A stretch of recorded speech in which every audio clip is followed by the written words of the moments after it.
Adrien, milliardaire solitaire, se fait passer pour un simple agent d'entretien pour découvrir si Élise l'aimera pour ce qu'il est ou pour sa fortune. Mais la soirée prend une tournure inattendue lorsque les secrets commencent à se dévoiler et que les rôles s'inversent. Il y a des décisions qui changent le cours d'une vie. Pour Adrien Morel, héritier et directeur d'un empire immobilier, cette décision fut de se déguiser, pas pour échapper à un scandale, pas pour fuir des paparazzis, mais pour une raison plus intime, tester le cœur d'une femme. Depuis des années, il avait appris à se méfier des sourires charmeurs, des mots doux et des intentions cachées. Les fortunes attirent comme le miel attire les mouches. Mais qu'en serait-il si tout cet argent disparaissait d'un claquement de doigts? Qui resterait vraiment? Ce soir-là, il avait rendez-vous avec Élise, une femme qu'il avait rencontrée dans un café du centre-ville. Elle ne savait rien de sa véritable identité, encore moins de ses comptes en banque. Adrien avait soigneusement orchestré chaque détail. Un vieux jean taché, une chemise froissée, des chaussures bon marché et une casquette délavée. À son arrivée, il ne se présenterait pas comme le PDG d'un empire, mais comme un simple agent d'entretien. Ce déguisement n'était pas seulement un costume, c'était un piège. Mais derrière ce pari se cachait une inquiétude qu'Adrien n'osait pas avouer. Et si, en testant la sincérité d'Élise, il découvrait une vérité qu'il ne pourrait pas supporter? La petite brasserie où Adrien avait donné rendez-vous à Élise n'avait rien à voir avec les restaurants étoilés qu'il fréquentait habituellement. Ici, l'odeur de café brûlé se mêlait au relent de friture. Et les murs tapissés d'affiches défraîchies racontaient une histoire faite de clients fidèles et de conversations banales. Adrien, vêtu de son uniforme usé et d'un badge griffonné à la main, se tenait déjà à une table près de la vitre. Il observait les passants, espérant ne pas croiser quelqu'un qui le reconnaîtrait. Sa posture n'avait rien de celle d'un homme de pouvoir. Il avait même adopté un léger voûtement, imitant l'usure du travail physique. Quand Élise franchit la porte, un sourire franc illumina son visage. Elle était vêtue simplement, d'un manteau beige et d'une écharpe tricotée main. Ses yeux cherchaient Adrien, ou plutôt Julien, le prénom qu'il avait donné pour l'occasion. Elle s'assit face à lui, acceptant le café qu'il avait déjà commandé. Les premières phrases furent légères, presque maladroites. Mais très vite, Adrien remarqua quelque chose. Élise ne jetait aucun regard critique à ses vêtements usés.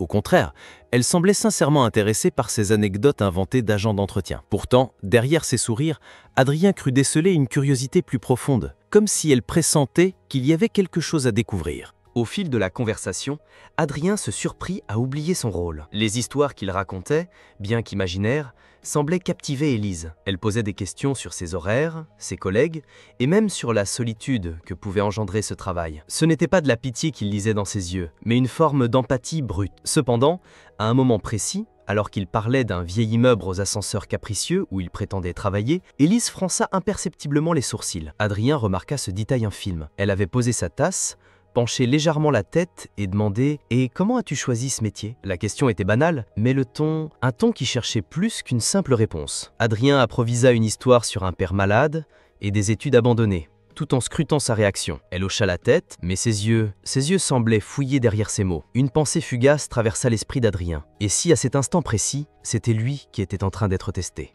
En quittant la brasserie, Élise proposa de marcher un peu dans les rues froides du quartier. Adrien accepta, curieux de prolonger ce tête-à-tête. Les trottoirs humides reflétaient les lumières des vitrines et un vent sec balayait les feuilles mortes. Ils parlèrent de tout et de rien, de la pluie de la veille, d'un film récemment sorti, de l'odeur de boulangerie qui s'échappait d'une ruelle voisine. Pourtant, chaque question d'Élise semblait avoir deux niveaux, l'un visible, innocent, et l'autre plus discret, qui cherchait à sonder son âme. À un moment, elle s'arrêta devant une boutique fermée et observa son reflet dans la vitre, avant de se tourner vers lui. « Tu sais, je crois que les gens ne sont jamais vraiment ce qu'ils paraissent. » Adrien sentit son cœur battre plus vite. Était-ce une remarque générale ou une pique subtile adressée à lui? Il sourit, masquant son trouble, mais intérieurement, il réalisa que ce jeu du mensonge était plus risqué qu'il ne l'avait imaginé, car si elle découvrait la vérité trop tôt, la soirée pourrait bien se terminer sur une note amère ou explosive. Ils finirent leur promenade près d'un vieux pont qui surplombait un canal endormi. L'eau noire reflétait les rares réverbères encore allumés. Élise, les mains dans les poches, semblait pensive. Adrien, lui, luttait pour garder son personnage intact. Mais soudain, elle lui posait une question qui le prit au dépourvu. « Tu as déjà pensé à tout quitter ?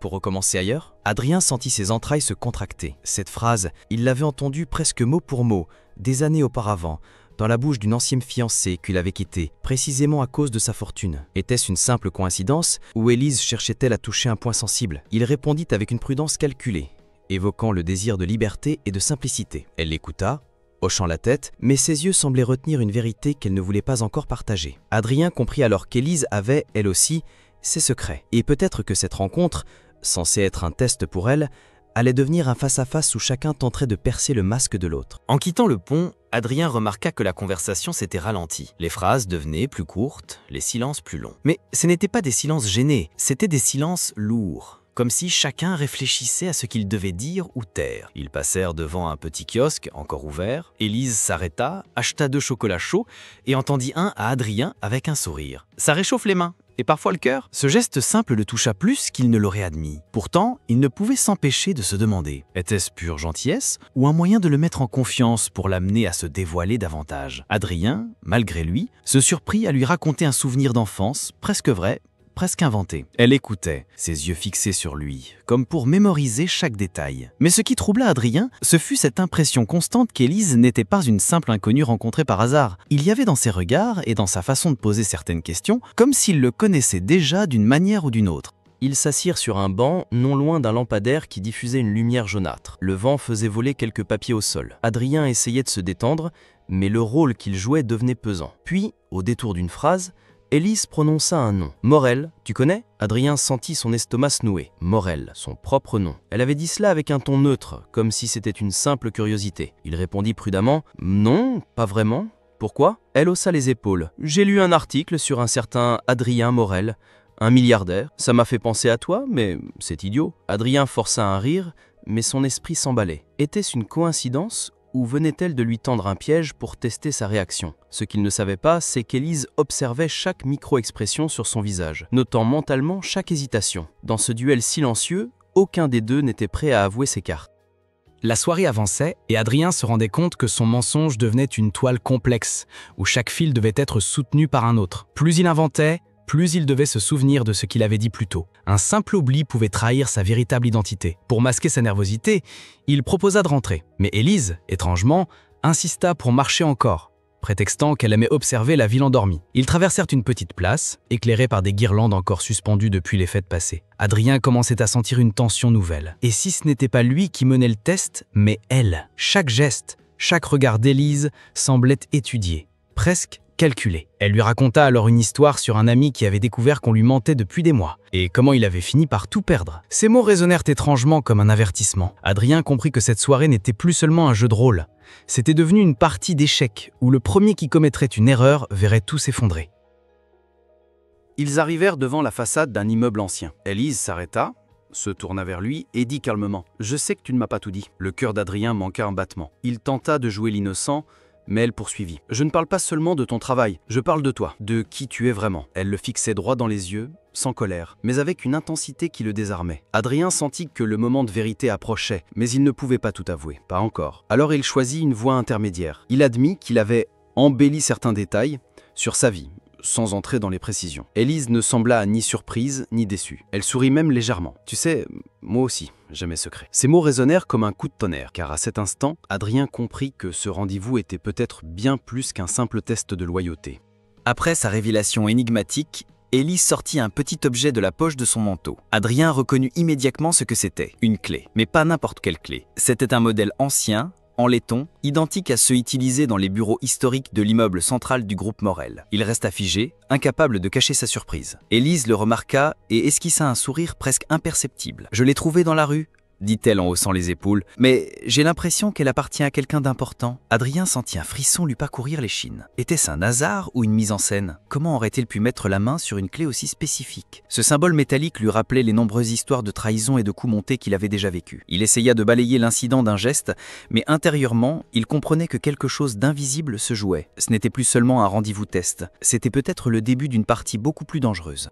Élise proposa alors une idée surprenante. « Viens, je veux te montrer quelque chose. » Ils marchèrent plusieurs minutes jusqu'à un quartier plus ancien, presque désert. Elle s'arrêta devant un immeuble de pierre grise dont la façade semblait avoir résisté à un siècle entier de pluie et de vent. Sans un mot, elle inséra la clé dans une porte massive et celle-ci céda avec un grincement. Adrien hésita à entrer. Les couloirs étaient sombres et seules quelques lampes murales diffusaient une lumière tremblotante. Au 3e étage, Élise ouvrit une porte donnant sur un petit appartement étrangement vide, à l'exception d'une table, de 2 chaises et d'un dossier posé au centre. « Assieds-toi », dit-elle d'un ton neutre. Adrien, intrigué et méfiant, obéit. Il posa les yeux sur le dossier et sentit son cœur s'accélérer. À l'intérieur, il y avait des photos de lui, en costume, en réunion, serrant des mains influentes. Aucune n'était publique. « Alors, Julien, ou devrais-je dire Adrien ?» murmura-t-elle. Adrien se leva brusquement, mais Élise leva une main pour le calmer. « Assieds-toi, ce n'est pas une menace. Du moins, pas encore. » Sa voix était posée, mais ses yeux brillaient d'un éclat qui ne laissait pas place à l'improvisation. Elle savait exactement ce qu'elle faisait. « Je travaille dans un domaine où, disons, démasquer les gens fait partie du métier, » continua-t-elle. « Et toi, tu es un mystère qui m'intéresse depuis un moment. » Adrien sentit la colère monter, mais aussi une étrange admiration. Il avait voulu tester cette femme, et voilà qu'elle avait inversé les rôles avec une précision chirurgicale. « Pourquoi tout ça ?» demanda-t-il d'une voix plus dure qu'il ne l'aurait voulu. « Parce que, répondit-elle simplement, je voulais savoir si l'homme derrière l'argent avait quelque chose de réel à offrir. » Cette phrase, inattendue, le désarma presque. Pourtant, une question demeurait. Comment avait-elle rassemblé toutes ces informations sur lui? Élise finit par s'asseoir en face de lui, croisant les bras sur la table. « Tu te souviens de l'immeuble de la rue Saint-Clair ?» demanda-t-elle. Adrien hocha la tête, surpris. C'était un ancien bâtiment de son groupe immobilier, vendu plusieurs années auparavant. Mon père y travaillait comme concierge, continua-t-elle. Et un jour, il a été licencié sans explication. Ce jour-là, j'ai juré que je découvrirais qui prenait les décisions derrière ces murs. Adrien sentit un poids se poser sur ses épaules. Il n'avait aucun souvenir précis de cet incident, mais il savait que dans son entreprise, les décisions de licenciement étaient parfois prises sans qu'il en ait connaissance directe. « Je ne suis pas là pour me venger, » reprit Élise. « Je veux juste comprendre si tu es différent de ceux qui m'ont tout pris. » Ces mots étaient un mélange de défi et de vulnérabilité. Pour la première fois depuis le début de la soirée, Adrien sentit que la partie n'était plus un simple duel d'intelligence. C'était une rencontre entre deux histoires douloureuses. Le silence s'installa. Adrien réfléchissait à ses options. Il pouvait continuer à jouer, à mentir, mais à quoi bon? Élise avait déjà percé son déguisement. Il choisit alors une autre approche, la vérité, ou du moins une partie de celle-ci. Oui, je suis Adrien Morel. Oui, j'ai menti sur qui je suis. Mais pas pour te manipuler. C'était un test. Élise le fixa, impassible. Avant de répondre, alors nous nous sommes testés mutuellement. Intéressant. Ils échangèrent un long regard, chargé de tension, mais aussi d'une étrange reconnaissance mutuelle. Finalement, Élise tendit la main. « Alors, faisons un pacte. Plus de mensonges ce soir. Tu me racontes ta vérité et je te raconte la mienne. » Adrien hésita, puis serra sa main. Mais au fond de lui, il savait qu'un tel pacte était fragile. Car même si les mensonges disparaissaient, les secrets, eux, restaient tapissés dans l'ombre, prêts à ressurgir au moment le plus inattendu. Adrien inspira profondément. Pour la première fois depuis le début de la soirée, il parla sans filtre. « Mon argent, je l'ai hérité, mais je l'ai aussi fait fructifier. J'ai cru naïvement que ça m'apporterait des amis sincères, mais ça n'a fait qu'attirer des gens qui voyaient en moi un portefeuille ambulant. » Il raconta comment il avait annulé ses fiançailles après avoir découvert que sa future épouse avait planifié leur vie entière autour de son compte bancaire. Comment, au fil des années, il avait perdu confiance dans les relations humaines. Et comment, ce soir, il avait voulu tenter une expérience, se montrer comme un homme ordinaire pour voir si une femme pourrait l'aimer pour ce qu'il était, et non pour ce qu'il possédait. Élise écoutait attentivement, les yeux rivés sur lui. Elle ne l'interrompit pas, mais il voyait que ses doigts tapotaient légèrement la table, signe que ses pensées s'agitaient. Quand il eut terminé, elle dit simplement « Je comprends mieux, mais ça ne te pardonne pas d'avoir commencé notre rencontre par un mensonge. » À son tour, Élise prit la parole. Sa voix était calme, mais chaque mot portait un poids. « Mon père a travaillé dur toute sa vie. Concierge, homme à tout faire, il connaissait chaque recoin de l'immeuble où il travaillait. Puis un jour, une lettre. Licenciement sec. Pas de raison, pas de merci. Nous avons dû quitter notre logement de fonction du jour au lendemain. » Elle expliqua comment, adolescente, elle avait développé une méfiance instinctive envers les puissants. Comment elle avait appris à observer, à décoder les gens, à détecter les contradictions dans leurs discours. C'était devenu presque un talent professionnel, utilisé dans son métier de consultante en sécurité. Quand je t'ai vu pour la première fois, j'ai senti quelque chose. Une dissonance entre ton attitude et certains détails. Alors oui, je me suis amusé à tirer un fil, et le masque est tombé. Adrien comprit alors que leur rencontre n'était pas vraiment due au hasard. Elle avait déjà ses propres raisons d'accepter ce rendez-vous. Un silence s'installa à nouveau, mais cette fois il n'était pas pesant. Adrien sentait que quelque chose changeait entre eux. Puis Élise se pencha légèrement vers lui. « Tu sais, Adrien, on pourrait s'aider mutuellement. » Elle lui expliqua qu'elle travaillait actuellement sur un dossier impliquant des transactions immobilières suspectes. Certaines entreprises mentionnées appartenaient à des concurrents directs du groupe Morel. Elle avait besoin d'un accès à des informations internes et lui pouvait obtenir en échange son expertise pour sécuriser ses propres affaires contre des menaces de l'intérieur. C'était une alliance dangereuse, mais aussi tentante. Adrien hésitait. Ce qui avait commencé comme un simple test sentimental devenait une négociation presque stratégique, et dans son regard, il voyait qu'Élise n'avait pas peur de ce terrain glissant. Ils convinrent de se revoir le lendemain, dans un lieu plus discret, pour échanger davantage d'informations. Mais avant de quitter l'appartement, Élise sortit un stylo et griffonna un numéro sur un morceau de papier. Pas d'appel. Seulement des messages codés, dit-elle en le lui tendant. Adrien sourit, amusé par son professionnalisme, mais aussi conscient que cette nouvelle connexion pouvait être aussi explosive qu'imprévisible. Lorsqu'ils sortirent dans la rue, la pluie fine avait commencé à tomber, rendant l'atmosphère presque cinématographique. Ils se séparèrent d'un simple « à demain », mais Adrien sentit que cette nuit marquait le début d'une relation où la confiance serait un luxe et le mensonge une arme que chacun pourrait encore utiliser. De retour chez lui, Adrien ne parvint pas à dormir. Il repensait à chaque regard, chaque mot, chaque silence de la soirée. Plus il analysait, plus il comprenait qu'il avait été mené par le bout du nez presque autant qu'il avait voulu mener le jeu. Il alluma son ordinateur, chercha discrètement des informations supplémentaires sur Élise et découvrit des traces de ses interventions passées dans plusieurs affaires délicates. Elle avait déjà fait tomber des entreprises entières grâce à ses méthodes. Un sentiment étrange le traversa. Était-il en train de tomber amoureux ou de tomber dans un piège dont il ne pourrait plus sortir? Le lendemain, Adrien arriva en avance au lieu convenu.